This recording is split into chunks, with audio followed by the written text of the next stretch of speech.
Shalom, Israel. It's Kazawan on my Tribe of Judah Teach page.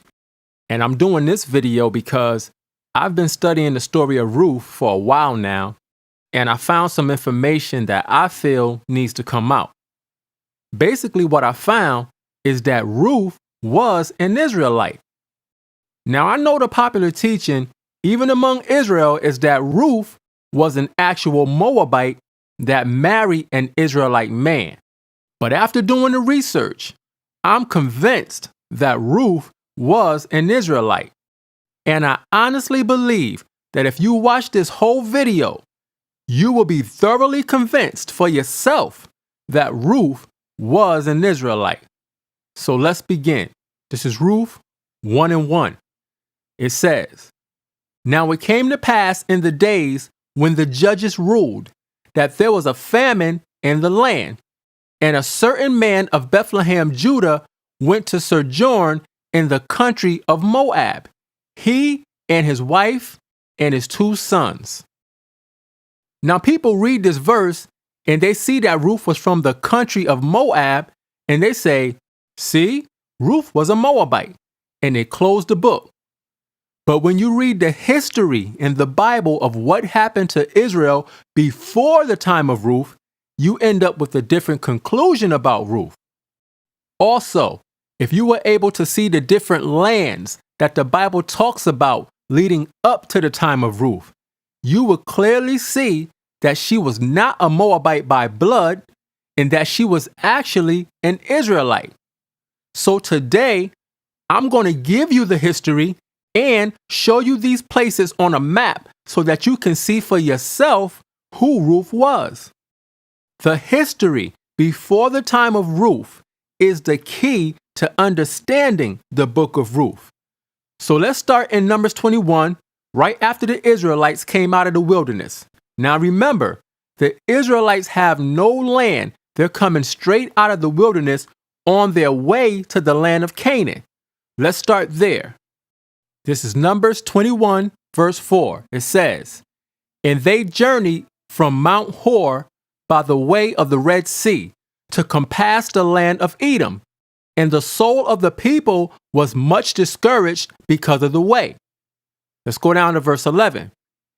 "And they journeyed from Oboth and pitched in Ijebarim, in the wilderness which is before Moab, toward the sun rising."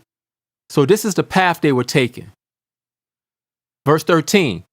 "From thence they removed and pitched on the other side of Arnon, which is in the wilderness that cometh out of the coast of the Amorites." So they went around Edom and around the land of Moab and passed the Arnon River. It says, "For Arnon is the border of Moab, between Moab and the Amorites." So you see here that the Arnon River is between the land of Moab and the land of the Amorites. It's the border between the two places. The Arnon River plays a major role in understanding the story of Ruth, as you're going to see later. Okay, so Israel went up to Jahaz and they set up camp. Let's see what happened next in verse 21. "And Israel sent messengers unto Sihon, king of the Amorites, saying, Let me pass through thy land. We will not turn into the fields or into the vineyards.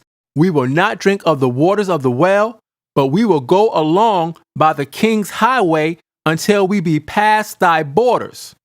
So Israel asked Sihon, king of the Amorites, to pass through his land. They were going to travel on the king's highway until they passed his borders.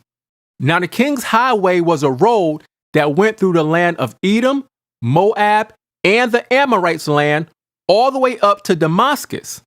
So what they wanted to do was come into the Amorites' land and get on the king's highway and walk all the way up until they got past his border, which was the Jabbok River. And then they were going to make a left and cross over the Jordan River and come down into the land of Canaan. So let's see what Sihon did. Verse 23. "And Sihon would not suffer Israel to pass through his border. But Sihon gathered all his people together and went out against Israel into the wilderness. And he came to Jahaz and fought against Israel. And Israel smote him with the edge of the sword and possessed his land from Arnon unto Jabbok, even unto the children of Ammon, for the border of the children of Ammon was strong. And Israel took all these cities, and Israel dwelt in all the cities of the Amorites, in Heshbon, and in all the villages thereof. So Israel defeated the Amorites and took all of the Amorites' land. In verse 24 it says, they took all the land from the Arnon River unto the Jabbok River. Verse 25 says that Israel took all the cities of the Amorites in Heshbon and in all the villages thereof. So Israel took all this land from the Amorites. This land was now Israelite territory. Now here's where it gets interesting. Watch this. In verse 26, for Heshbon was the city of Sihon, the king of the Amorites, who had fought against the former king of Moab and taken all his land out of his hand, even unto Arnon. So wait a minute. What does this verse tell us? It says, Sihon, the king of the Amorites, who had fought against the former king of Moab and taken all his land out of his hand, even unto Arnon. So that means that all of the land that the Amorites had, that land used to belong to the Moabites.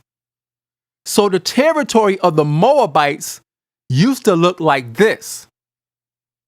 The Moabites' territory used to go from the Zered River all the way up to the Jabbok River. But when Sihon, king of the Amorites, came against the Moabites, he took all of their land from the Arnon River up to the Jabbok River. See that? That's why when you look at different maps, you see that even though this land belonged to the Amorites, there is still a small section of land inside the land that belongs to the Amorites that is called the plains of Moab. Why? Because all this used to be Moab's land. But the Amorites came and took it away. Now this is very important to understand. Let's go down to verse 29. It says, woe to thee, Moab! Thou art undone, O people of Chemosh. He hath given his sons that escaped and his daughters into captivity unto Sihon, king of the Amorites. So when Sihon, king of the Amorites, took all this land from the Moabites, he put all the Moabite men and women and children that were living in this part of the land into captivity. Now you have to understand, this is very important. You have to understand that Sihon didn't capture the Moabites that were below the Arnon River. Those Moabites didn't go into captivity. They stayed below the Arnon River. And the Arnon River became the border between Moab and the Amorites, as we read earlier. See, all this is very important in order for you to understand the story of Ruth. Now, we already read that Israel came and took all this land from the Amorites. So this land became Israelite territory. So let's see what Israel did when they took this land. This is Numbers 22:1. And the children of Israel set forward and pitched in the plains of Moab on this side Jordan by Jericho. So Israel set up camp here in the plains of Moab. Now notice, the plains of Moab are not down below the Arnon River where the actual Moabites are. The plains of Moab are totally separate from the land of Moab. And this is where Israel set up camp. Verse 2. And Balak, the son of Zippor, saw all that Israel had done to the Amorites. Balak was the new king of Moab, and he saw what Israel did to the Amorites because he was down here in the land of Moab below the Arnon River when it happened. We know he was down here because if he was up above the Arnon River, then Sihon would have put him in captivity with the other Moabite captives.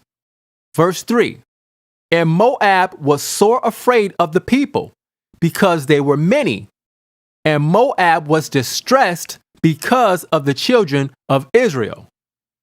So the Moabites down here below the Arnon River were afraid because they thought Israel was going to cross the Arnon River border and take away their land like they did to the Amorites. So we see that the actual Moabites were in the land of Moab below the Arnon River. Okay, let's put together what we learned so far. So the Amorites invaded Moab, and they took all the land above the Arnon River from the Moabites. Then they put all the Moabites that were in that part of the land into captivity. Then Israel came and took the land from the Amorites. So what happened to the Moabite captives when Israel took over the land? Well, Moses tells us in Deuteronomy 2, verse 32. This is Moses talking. He said, then Sihon came out against us, he and all his people, to fight at Jahaz. And the Lord our God delivered him before us, and we smote him and his sons and all his people. Moses said that Israel killed Sihon, his sons, and all his people, meaning every Amorite that was in that land at that time got killed. Now, what about the Moabites that Sihon had in captivity? Watch this. Deuteronomy 2 and 34. And we took all his cities at that time and utterly destroyed the men and the women and the little ones of every city. We left none to remain. Moses said they left none to remain. They killed every man, woman, and child in every city. The Amorites and the Moabite captives were all killed. Therefore, we know that there were no Amorites or any Moabites at all above the Arnon River. This was all Israelite territory. Watch this. Deuteronomy 3, verse 1. Then we turned and went up the way to Bashan. And Og, the king of Bashan, came out against us, he and all his people, to battle at Edrei. So after Israel took the land from the Amorites, they went across the Jabbok River into Bashan, and they fought against King Og at Edrei. Verse 2. And the Lord said unto me, fear him not, for I will deliver him and all his people and his land into thy hand, and thou shalt do unto him as thou didst unto Sihon, king of the Amorites, which dwelt at Heshbon. So the Lord our God delivered into our hands Og also, the king of Bashan, and all his people, and we smote him until none was left to him remaining. And we took all his cities at that time. There was not a city which we took not from them. 80 cities, all the region of Argob, the kingdom of Og in Bashan. All these cities were fenced with high walls, gates, and bars, beside unwalled towns a great many. And we utterly destroyed them, as we did unto Sihon, king of Heshbon, utterly destroying the men, women, and children of every city. So the Israelites defeated King Og, and once again they killed every man, woman, and child in every city, just like they did to Sihon, king of the Amorites. Now watch this, verse 8. And we took at that time out of the hand of the 2 kings of the Amorites the land that was on this side Jordan, from the river of Arnon unto Mount Hermon. So now we see that Israel had all this land in their possession, from the Arnon River up to Mount Hermon. Understand this, there were no Amorites or Moabites living in this land. The Bible says they were all killed. All this land was Israelite territory. The Moabites were down here under the Arnon River. Okay, now that we have that history, let's start putting the pieces together. Numbers 32:1. Now the children of Reuben and the children of Gad had a very great multitude of cattle.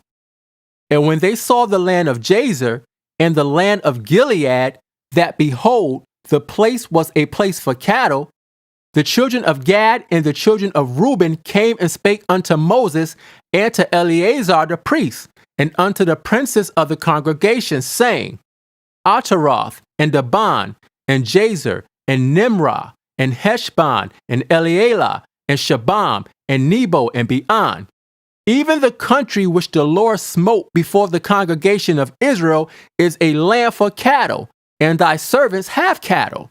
Wherefore, said they, if we have found grace in thy sight, let this land be given unto thy servants for a possession, and bring us not over Jordan. Now remember, originally all the tribes were headed to the land of Canaan. But when the tribe of Reuben and the tribe of Gad saw how good the land was that they had already conquered, they asked Moses for that land for a possession. They didn't want to go across the Jordan River into Canaan. They wanted that land. Let's go down to verse 19. This is what they said. For we will not inherit with them on yonder side Jordan or forward, because our inheritance is fallen to us on this side Jordan eastward. The tribes of Reuben and Gad wanted to stay in the land they were in. Let's see what Moses did. Verse 33. And Moses gave unto them, even to the children of Gad, and to the children of Reuben, and unto half the tribe of Manasseh, the son of Joseph, the kingdom of Sihon, king of the Amorites, and the kingdom of Og, king of Bashan, the land with the cities thereof in the coast, even the cities of the country round about. So Moses gave all of the Amorite land to the tribe of Reuben, the tribe of Gad, and half the tribe of Manasseh. Those tribes took all that land and split it up among them. You can see this on multiple maps. Some maps are better than others, but you can clearly see that those tribes took possession of all that land. So now that we've established that, let's jump ahead 300 years later to the time of the judges, because the story of Ruth took place during the time of the judges. Ruth 1:1 starts off by saying, Now it came to pass in the days when the judges ruled. So the story of Ruth didn't take place after the book of Judges, even though that's where it is in the Bible. It took place during the time of the book of Judges. But it's a specific story that happened during that time, so it has its own book. So let's see what happened during the time of the Judges when the story of Ruth actually took place. This is Judges 11:4. And it came to pass in process of time that the children of Ammon made war against Israel. So now the Ammonites want to come against Israel. Not the Amorites we read about before. This is the Ammonites. Verse 5. And it was so that when the children of Ammon made war against Israel, the elders of Gilead went to fetch Jephthah out of the land of Tob. Here's Gilead right here on the map. So the elders sent for Jephthah because he was an Israelite warrior, and he came. Let's go down to verse 12. And Jephthah sent messengers unto the king of the children of Ammon, saying, What hast thou to do with me, that thou art come against me to fight in my land? And the king of the children of Ammon answered unto the messengers of Jephthah, Now watch the lie that the king tells. He said, because Israel took away my land when they came up out of Egypt from Arnon even unto Jabbok and unto Jordan. Now therefore restore those lands again peaceably. And Jephthah sent messengers again unto the king of the children of Ammon, and said unto them, Thus saith Jephthah, Israel took not away the land of Moab, nor the land of the children of Ammon. Now notice that Jephthah said, Israel took not away the land of Moab, meaning that they didn't take the land below the Arnon River. Because we read earlier that Israel went around Edom and around Moab. They didn't go into the land of Moab because the Most High had already told Moses not to go into that land. That's Deuteronomy 2:9. It says, And the Lord said unto me, Distress not the Moabites, neither contend with them in battle, for I will not give thee of their land for a possession, because I have given Ar unto the children of Lot for a possession. So Israel never went into the land of Moab below the Arnon River. This is what Jephthah is explaining to the king of Ammon. They went around that land up to Jahaz and set camp up there.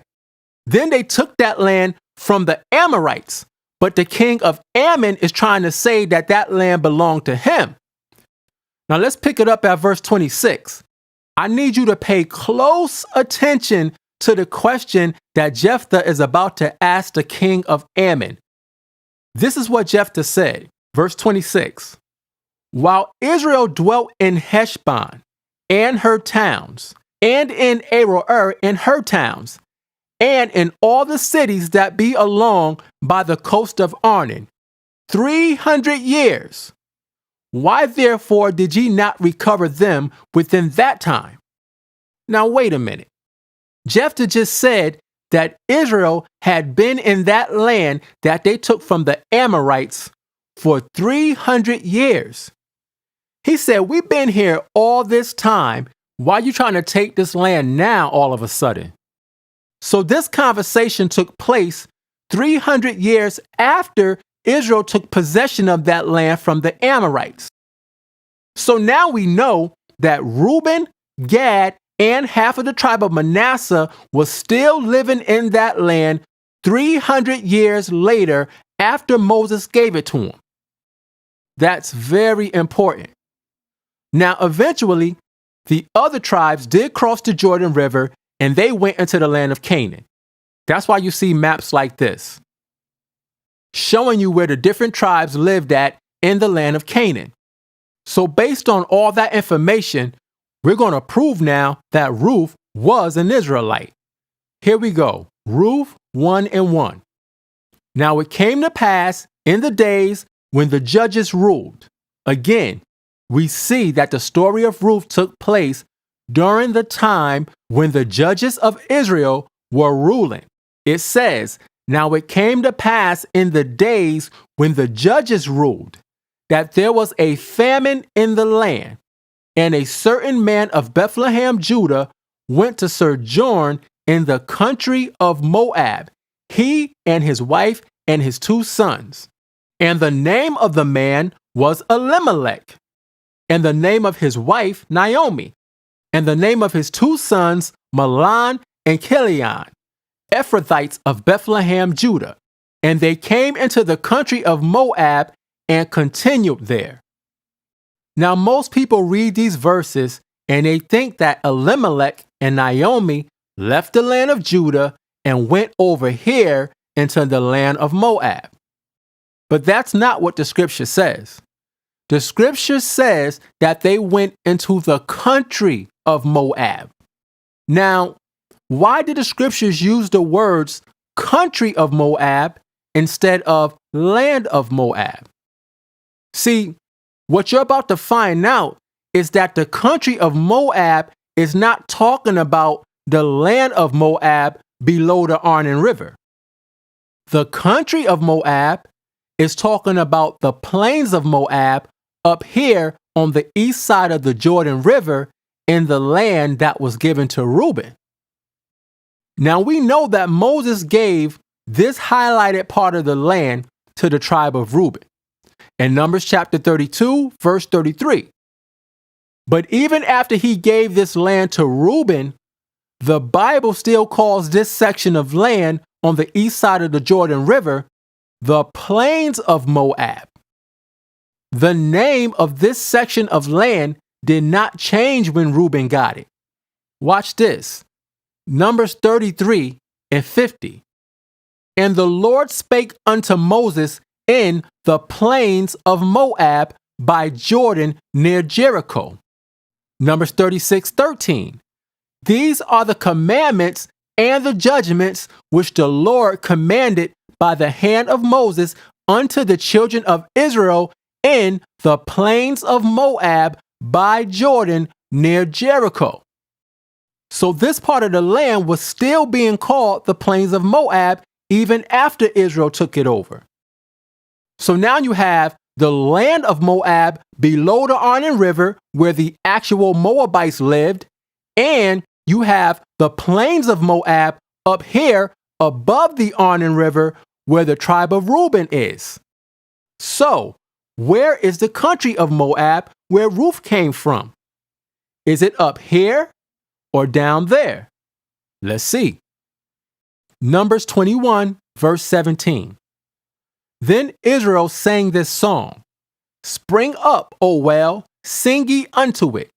The princes digged the well, the nobles of the people digged it, by the direction of the lawgiver with their staffs, and from the wilderness they went to Mattanah, and from Mattanah to Nahaliel, and from Nahaliel to Bamoth. Now watch this, verse 20.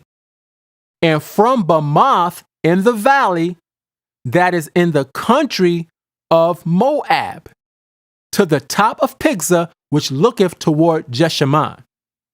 Now verse 20 says, Bamoth in the valley, that is in the country of Moab.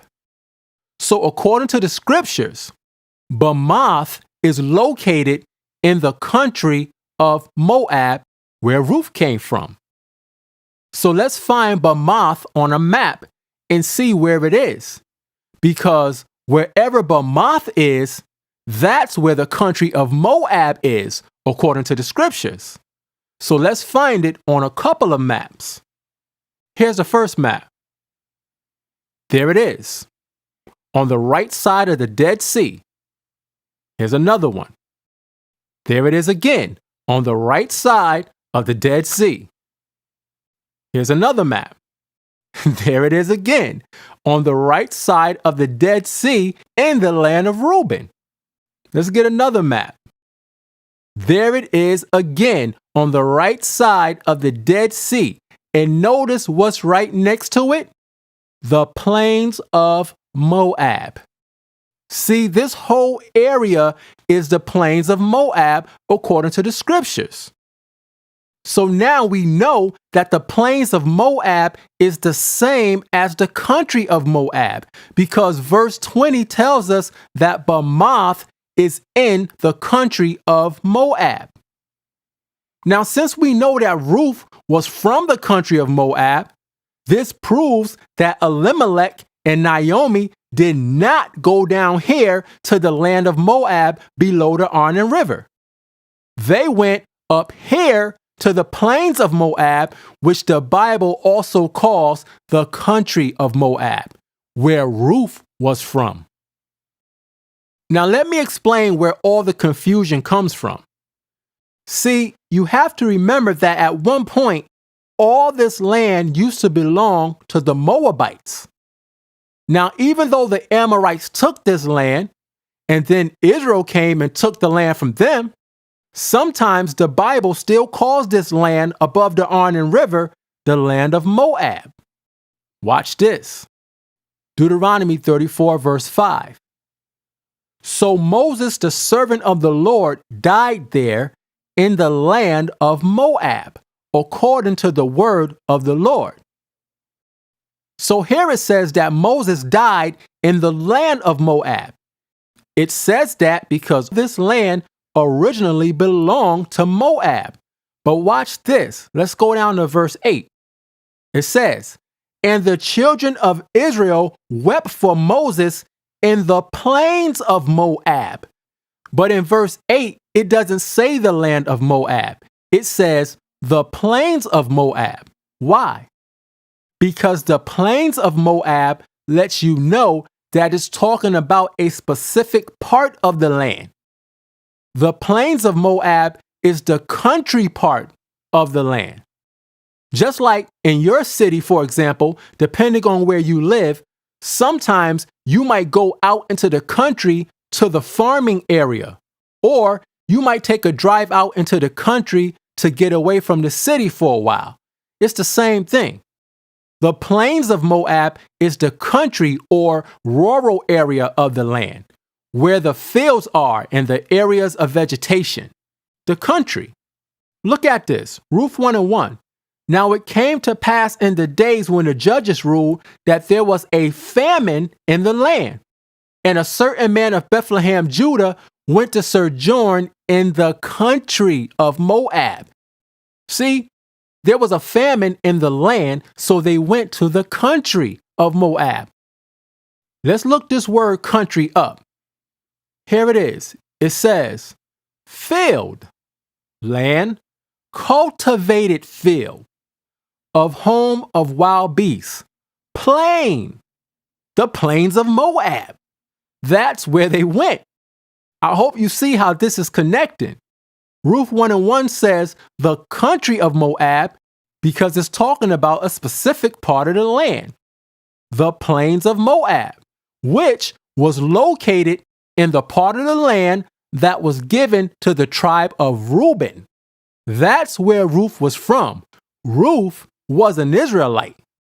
So when you come across the words land of Moab in the Bible, you have to figure out if it's talking about the land below the Arnon River or the land above the Arnon River. The Bible makes it possible for you to do that by naming other places in the same area. Now, when you see these places on a map like this, you can't deny the truth. It's clear. Unless you just want to hold on to your doctrine. The actual Moabites were down here below the Arnon River in this part of the land. They were no longer living up here in this area above the Arnon River.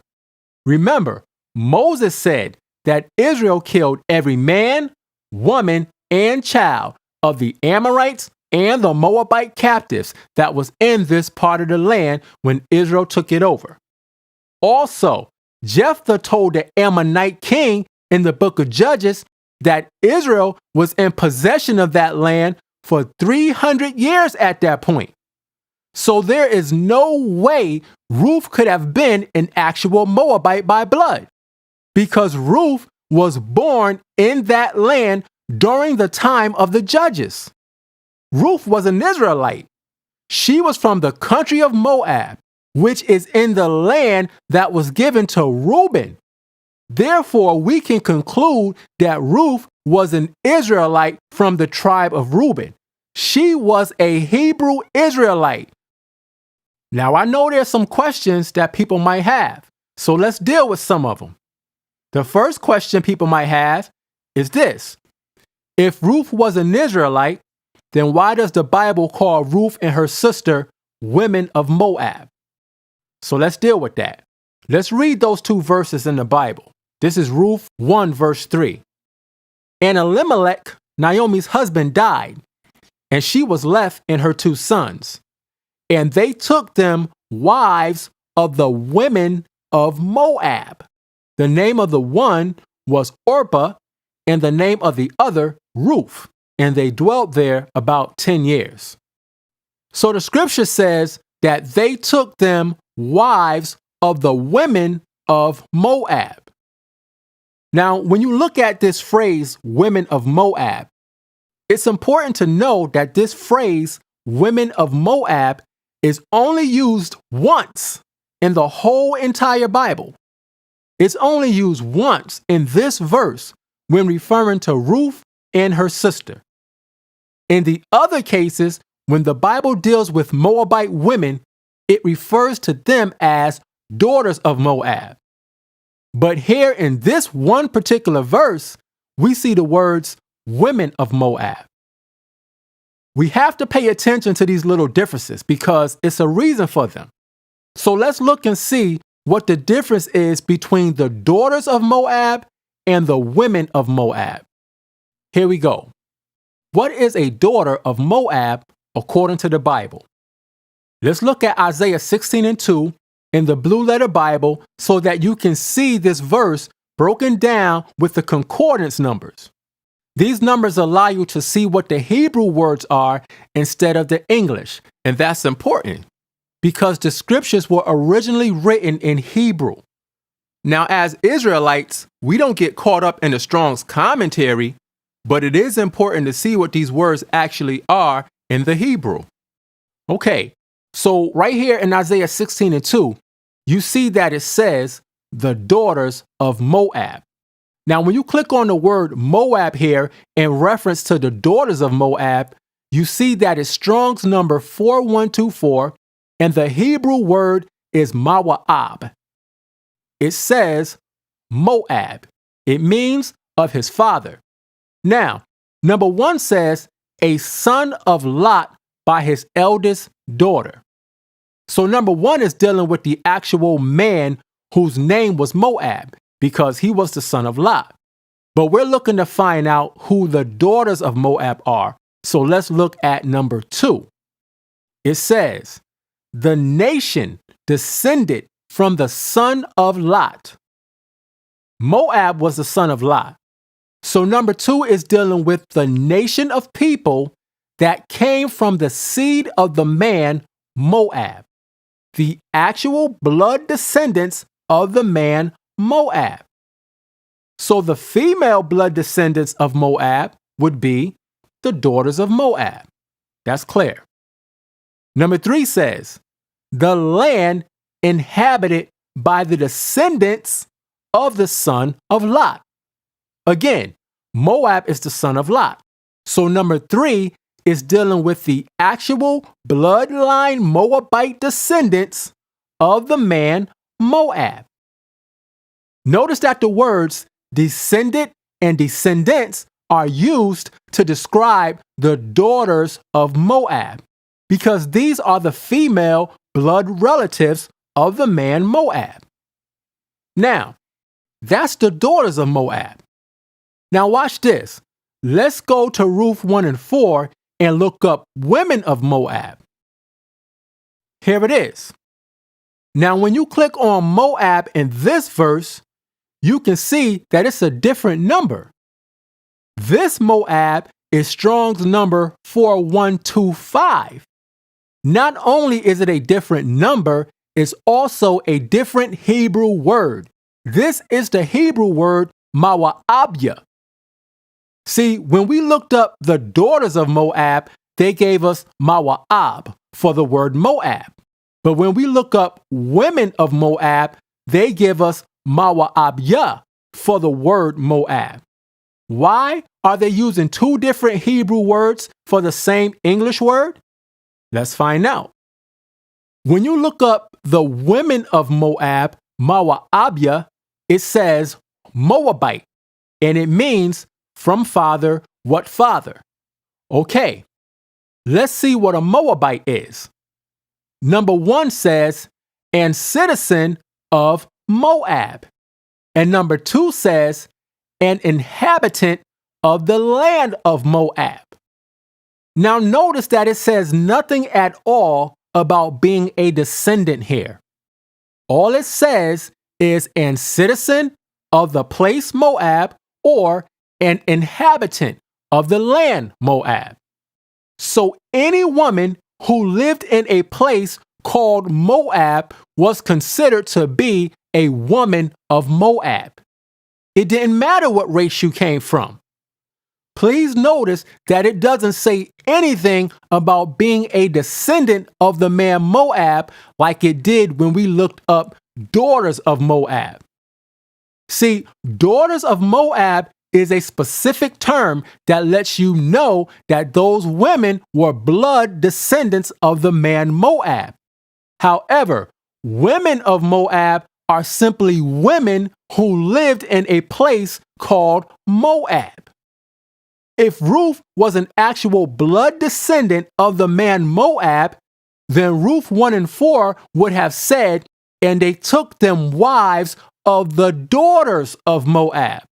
But it doesn't say that. It says, and they took them wives of the women of Moab. That's why the writer put women of Moab in this verse, because Ruth and her sister were not Moabites by blood. They were Israelites who lived in the country of Moab, above the Arnon River. So they were called women of Moab. I really hope you can see that. So that's the answer. They were called women of Moab because they were Israelite women who lived in the country of Moab. Number 2, the second argument people have is that they say Ruth can't be an Israelite because she referred to Naomi as being a different people than she was. So let's read it. This is Ruth 1 and 8. And Naomi said unto her 2 daughters-in-law, Go, return each to her mother's house. The Lord deal kindly with you, as ye have dealt with the dead and with me. The Lord grant you that ye may find rest, each of you, in the house of her husband. Then she kissed them, and they lifted up their voice and wept. Here it is in verse 10. And they said unto her, Surely we will return with thee unto thy people. So we see Ruth telling Naomi that she wants to go back with Naomi to Naomi's people. Okay, let's explain what this means. First, we have to establish something. Where was Naomi going back to? Look at verse 7. It says, Wherefore she went forth out of the place where she was, and her 2 daughters-in-law with her, and they went on the way to return unto the land of Judah. So Naomi was going back to the land of Judah. Also, let's see where Naomi's husband was from. Verse 1 says, And a certain man of Bethlehem, Judah, went to sojourn in the country of Moab. So we can see that Naomi and her family were from the tribe of Judah. Now, we already proved that Ruth was from the tribe of Reuben. So all Ruth was saying in verse 10 was this: Let me return with you unto your tribe. Because Ruth was from a different tribe. This is all Ruth was saying. Because what did Naomi say to Ruth to make her say that in the first place? Look at verse 8. And Naomi said unto her 2 daughters-in-law, Go, return each to her mother's house. Now, where was Ruth's mother's house at? It was in the land of Reuben. So Naomi was telling Ruth to go back to her mother's house in the land of Reuben, where her tribe was. But Ruth said, Nah, I'm going to go with you to your people, meaning to your tribe. That's all she was saying. She wasn't a different race. Ruth was an Israelite. Okay, the third and biggest argument people use to say Ruth can't be an Israelite is a short conversation that Naomi had with Ruth in verse 15 and 16. Ruth 1 and 15. And she said, this is what Naomi said to Ruth, Behold, thy sister-in-law is gone back unto her people and unto her gods. Return thou after thy sister-in-law. Now people read this and they say, see, Ruth and her sister were serving other gods. But no, that's not what this is saying at all. Look at it.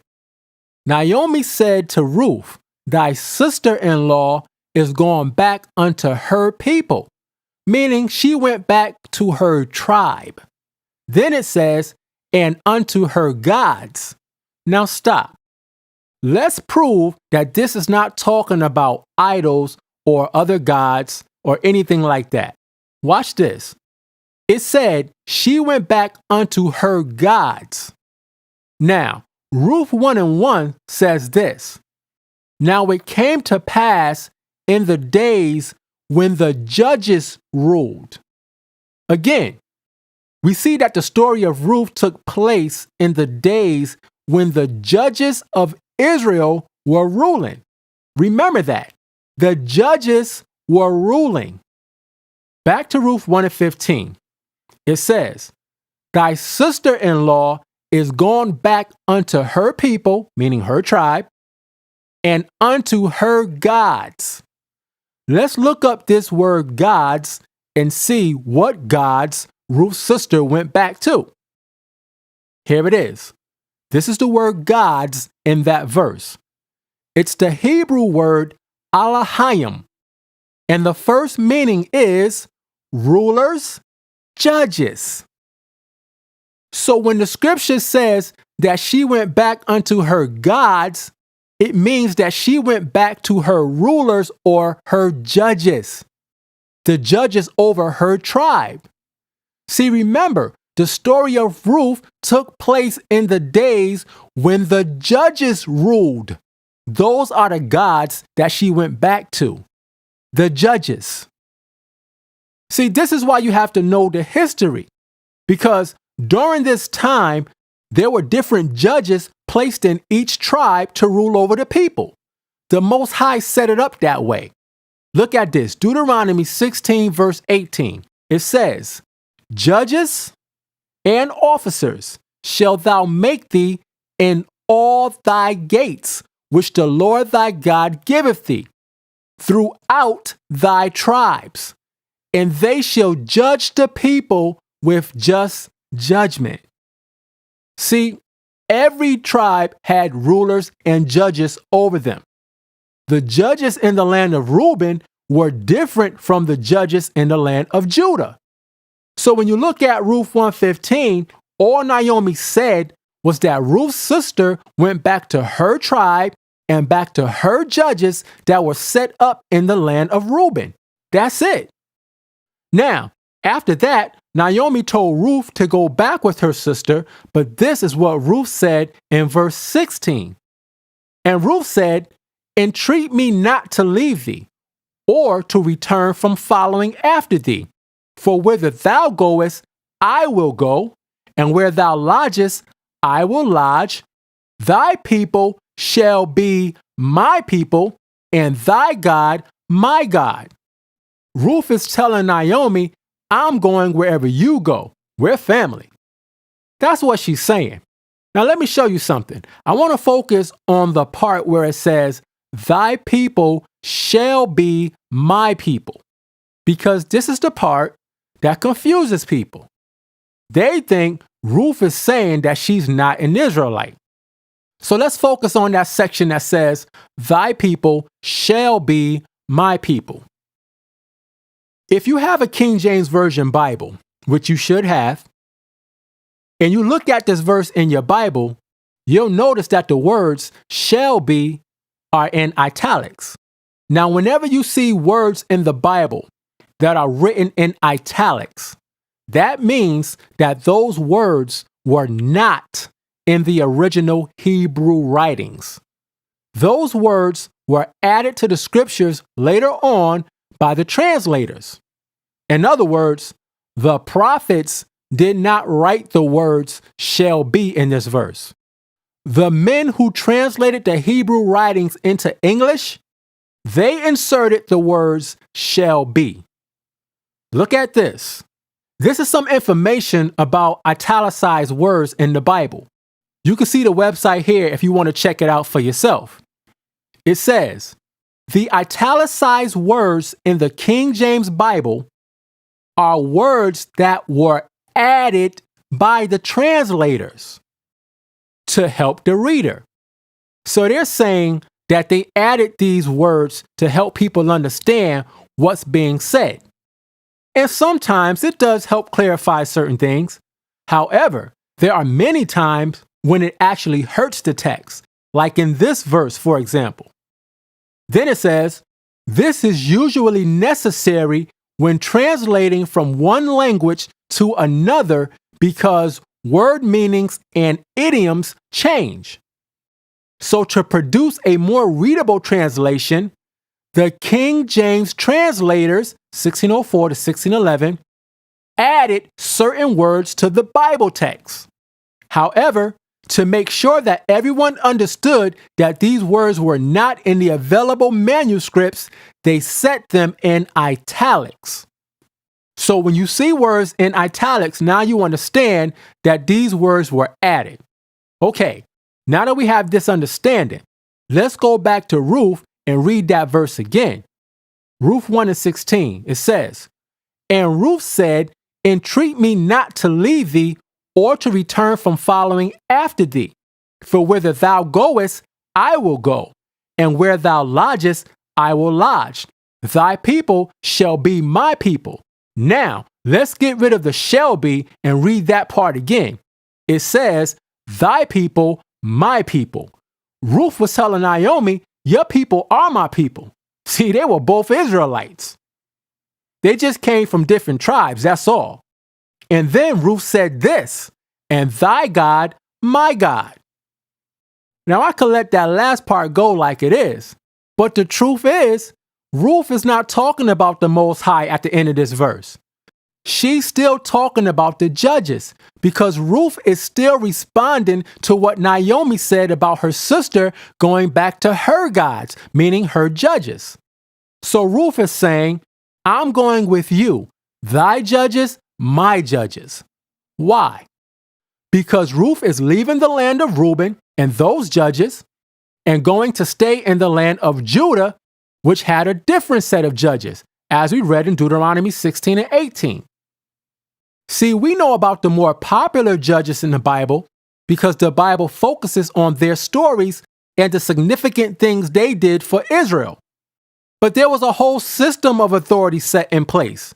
You had elders, officers, and different men set up in each tribe to handle different situations that will come up. These were the judges. They had authority and power among Israel. Look at this. Exodus 22 and 28. It says, Thou shalt not revile the gods, nor curse the ruler of thy people. Now, the word revile means to speak against. Now, obviously, the Most High would not tell us to not speak against idols. So we know that this is not talking about false gods. It's talking about the rulers that were set up over the Israelites, the judges. We were not supposed to speak against the judges. That's why the end of the verse says, nor curse the ruler of thy people. So don't get caught up on the word God in the book of Ruth. Understand that it's talking about the judges. All right. The last argument I'm going to deal with, number 4, is Ruth saying she was a stranger to Boaz. Ruth 2 verse 10. Then she fell on her face and bowed herself to the ground and said unto him, Why have I found grace in thine eyes, that thou shouldest take knowledge of me, seeing I am a stranger? So people read this and they say, see, Ruth was from another nation. She was a Moabite. Nope. Once again, we have to look at why she said that. Let's go to verse 8. Then said Boaz unto Ruth, Hearest thou not, my daughter? Go not to glean in another field, neither go from hence, but abide here fast by my maidens. When Boaz saw Ruth gathering corn in his field, he told Ruth, Don't leave, stay here in my field with the other women. He let Ruth know that he didn't want her to leave. Then he said this, verse 9, Let thine eyes be on the field that they do reap, and go thou after them. Have I not charged the young men that they shall not touch thee? Now, Boaz is letting Ruth know that he already told the men not to touch her. Then it says, And when thou art athirst, go unto the vessels and drink of that which the young men have drawn. So then Boaz told Ruth, Look, when you get thirsty, take a break and go get some water. It's all right. Now stop for a second and think about what's happening. Boaz is being extra nice to Ruth. Now let's read verse 10 again. It says, "Then she fell on her face and bowed herself to the ground and said unto him, Why have I found grace in thine eyes, that thou shouldest take knowledge of me, seeing I am a stranger?" So all Ruth is saying is, why are you being so nice to me and you don't even know me? Why are you being so nice? See, this doesn't have anything to do with her being a stranger in the sense of her being an actual Moabite by blood. She called herself a stranger in the sense that Boaz didn't know her. That's why when she said she was a stranger, Boaz said this in verse 11. "And Boaz answered and said unto her, It have been fully showed me all that thou hast done unto thy mother-in-law since the death of thine husband." In other words, Boaz was like, I already heard all about you. Now, we're not going to read it now, but if you read verses 5 and 6, you'll see that Boaz's servants already told him who Ruth was, where she was from, and the whole 9 yards. So Boaz said, I heard all about you. Now look at this. "And how thou hast left thy father and thy mother and the land of thy nativity," meaning the land that she was born in. Now we already proved that Ruth was born in the country of Moab, which is in the land that was given to the tribe of Reuben. It's also called the plains of Moab, which we already proved. Then Boaz said this, talking about Ruth, "And art come unto a people which thou knewest not heretofore." He said that because Ruth didn't know the Israelites in the land of Judah. Don't be ridiculous and think that every Israelite knew each other. At this point, you had millions of Israelites. Do you personally know every Israelite that you see? Of course not. That's what Ruth meant when she said she was a stranger. Boaz didn't know her personally. He just heard about her from the servants. So that's all she meant. Now, before I close, I want to ask a question and make a point for those that's watching this. Let's deal with the law of the kinsman.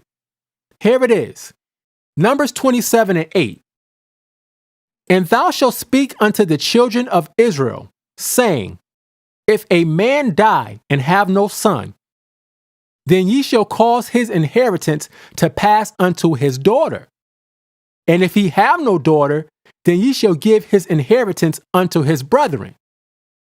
And if he have no brethren, then ye shall give his inheritance unto his father's brethren.